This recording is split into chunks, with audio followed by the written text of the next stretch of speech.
WTC final race ఆసక్తికరంగా మారింది. దక్షిణాఫ్రికా ఇప్పటికే ఫైనల్ కు చేరుకుంది. ఇక రెండో స్థానం కోసమే పోరాటం కొనసాగుతోంది.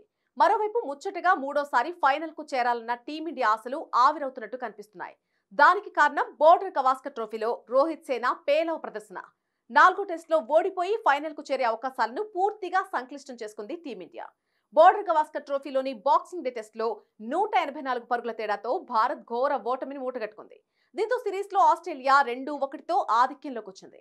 చివరి టెస్టులోనైనా గెలిచి సిరీస్ ను టీమిండియా సమం చేస్తుందా చూడాలి. ఇక టీమిండియాపై తాజా విజయంతో ఫైనల్ చేరేందుకు ఆస్ట్రేలియాకి ఎక్కువ అవకాశాలున్నాయి. ఆ జట్టు 61.46% తో రెండో స్థానంలో కొనసాగుతోంది. దీంతో WTC పాయింట్ల పట్టికలో ఆసీస్ స్థానం మరింత మెరుగైంది. ఇక ఈ సిరీస్ లోని చివరి టెస్టులో గెలిచినా టీమిండియా ఫైనల్ కు చేరాలంటే ఇతర జట్ల ఫలితాలపై ఆధారపడాలి. ఆస్ట్రేలియాకు శ్రీలంకతో 2 టెస్టుల సిరీస్ ఉంది. ఈ సిరీస్ లో ఆసీస్ 0-2తో ఓడితే అప్పుడు భారత్ కు అవకాశాలుంటాయి.